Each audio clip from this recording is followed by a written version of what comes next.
This happened to me in 2021 when I rented an Airbnb in Oregon during a road trip up the West Coast.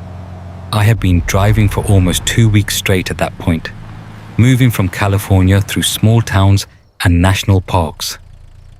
My plan was simple: drive during the day, find cheap places to stay at night, and keep heading north until I hit Washington.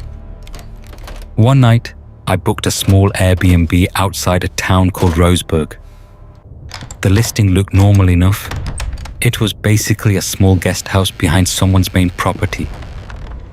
The photos showed a bed, a tiny kitchenette, a bathroom, and a little desk near the window. The reviews were good, so I booked it. When I arrived, the main house lights were off, and the guest house lights were on like they were expecting me. The host had left the key in a lockbox like most Airbnb places do. Inside, everything looked exactly like the photos. Small, but clean. The host had even left snacks on the counter and a handwritten note that said, "Make yourself at home." At first, everything seemed completely normal. I unpacked my bag, took a shower, and ordered food from a nearby pizza place. The weird thing didn't happen until later that night. Around midnight, I was lying in bed watching something on my laptop when I noticed a small blinking light near the smoke detector. At first, I assumed it was just part of the detector itself. But after watching it for a minute, I realized the blinking wasn't consistent. It was irregular, almost like a recording indicator. That's when I got a bad feeling. I stood on the bed and looked closer. There was a tiny pinhole in the center of the smoke detector casing. I took out my phone flashlight and aimed it directly at it. Inside the hole, I could see the reflection of a lens. Someone had installed a camera in the smoke detector. My first thought was that maybe it was some kind of security system the host forgot to mention, but the angle of the detector was aimed directly at the bed. That didn't feel like security. That felt like something else. I grabbed my phone and started searching online for hidden camera smoke detector. Within seconds, I found dozens of examples that looked exactly like what I was staring at. My stomach dropped. They're right outside. I unplugged the detector from the ceiling and immediately turned it around. There was a micro SD card slot in the back. That was enough for me. I packed my things and left the guest house right away. But before leaving the property, something made me stop. If the host had hidden a camera inside the guest house, there was a good chance he was watching it live, which meant he might know I had found it. I decided to drive to the gas station down the road and call the police. While I was sitting in the parking lot making the call, my phone buzzed. Unknown number. I ignored it. It rang again. Then a text came through. It said, "You weren't supposed to notice that." I immediately told the dispatcher about the message. Within about 20 minutes, 2 deputies met me at the gas station and drove back to the property. The main house lights were still off. They knocked several times. No answer. Eventually, they went around the back and forced entry. About 10 minutes later, one of the deputies came back outside looking pale. He asked me to stay where I was. Then more police cars started arriving. I didn't learn the full story until later that week. Apparently, the homeowner had installed cameras not just in the guest house, but inside the walls of the main house too. They found hundreds of recordings, guests, visitors, even neighbors who had stayed overnight. But the worst part wasn't the cameras. It was where they found the homeowner. He wasn't in the house. He wasn't even on the property. He was sitting in a car parked about half a mile down the road, watching the guest house through binoculars, waiting for me to go back inside. To this day, I still think about that message. Not the part about the camera. The other part. You weren't supposed to notice.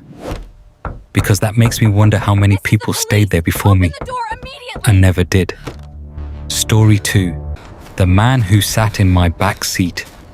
This happened during a late-night drive through Nevada about 5 years ago. At the time, I was working delivery jobs and occasionally doing long-distance courier runs between cities.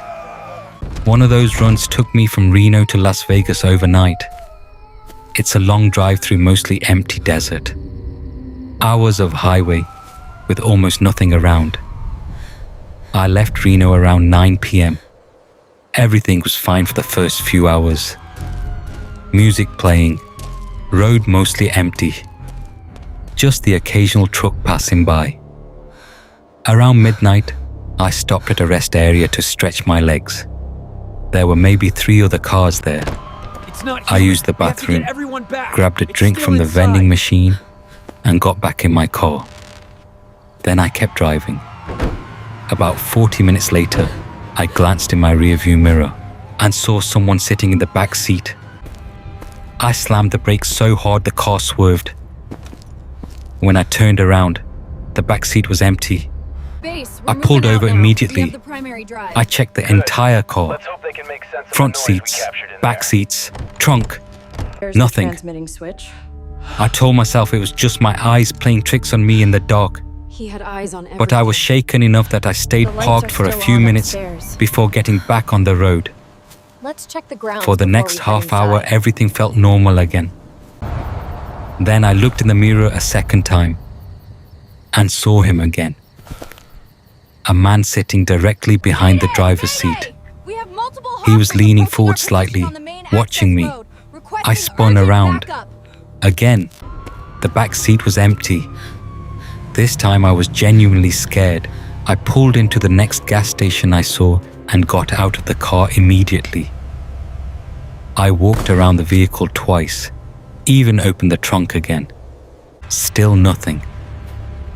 While I was standing there trying to calm down, the gas station clerk came outside to smoke. He looked at me pacing around the car and asked if everything was okay. I told him what I had seen.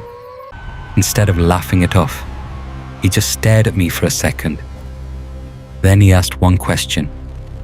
Did you stop at the old rest area back there? I said yes. He slowly nodded. Then he said something that made my stomach drop. You're not the first person to say that. Apparently, a few years earlier, a hitchhiker had been murdered near that same rest stop. People driving through the area had reported seeing someone in their back seats afterward. I laughed it off nervously and said that sounded like a local ghost story. The clerk shrugged. Maybe, he said. Then he pointed at my car. Your back door is open. I turned around immediately. The rear passenger door was wide open. I knew for a fact I hadn't opened it. And that's when I heard a voice behind me. Right next to my ear, it whispered, "Don't leave yet." I ran straight into the gas station. The clerk locked the door behind us. When we looked outside through the window, the back seat of my car wasn't empty anymore. Someone was sitting there, watching the store. We waited about 10 minutes before the clerk finally called the sheriff. When deputies arrived and searched the car, there was nobody inside. But they did find something. A muddy footprint on the inside of the rear door, facing inward, like someone had climbed into the car from outside. To this day, I refuse to stop at rest areas in the middle of the night, especially in Nevada, because every once in a while when I check my rearview mirror, I still half expect to see someone sitting back there, waiting for the next stop. Story 3. The babysitting job I quit. After one night, when I was in college in Illinois, I used to pick up babysitting jobs through a local Facebook group. Most of the time it was easy money. Watch TV, make sure the kids stay asleep, maybe heat up some mac and cheese, So when a couple posted asking for a last-minute babysitter on a Saturday night, I messaged them. They lived in a quiet You have to suburb look deeper than the about tracks, 20 deputy. minutes from It wasn't campus. human. We're doing 2 everything we kids, can, miss. We'll a secure the area. 7-year-old boy, and a 4-year-old girl. They told me the kids would already be in bed by the time I arrived. The parents seemed normal, friendly, maybe a little rushed because they were late leaving. Before they left, the mom showed me the baby monitor and said the kids usually slept through the night. Then she added one weird thing. If the boy comes out of his room, just walk him back. Don't talk to him too much. I assumed she meant he might sleepwalk or something. After they left, the house was completely quiet. Around 10 p.m. I checked the baby monitor. Both kids were asleep. Around 11 p.m. I heard a soft thump upstairs. I looked at the monitor again. The girl was still asleep, but the boy's bed was empty. I figured he had gotten up to use the bathroom. Then I heard footsteps in the hallway. Slow, dragging a little. The boy appeared at the top of the stairs. He didn't say anything. He just stood there staring down at me. I smiled and said, "Hey buddy, let's get you back to bed." He didn't respond. He just pointed down the hallway behind him. Then he whispered something. I couldn't hear it. I asked him what he said. He whispered again. This time I understood. He said, "Someone's in my room." I walked upstairs with him. His bedroom door was open. The room looked completely normal. Bed messy, nightlight on, closet closed. Never left me. I checked under the bed just to reassure him. Nothing there. Then I opened the closet. Empty.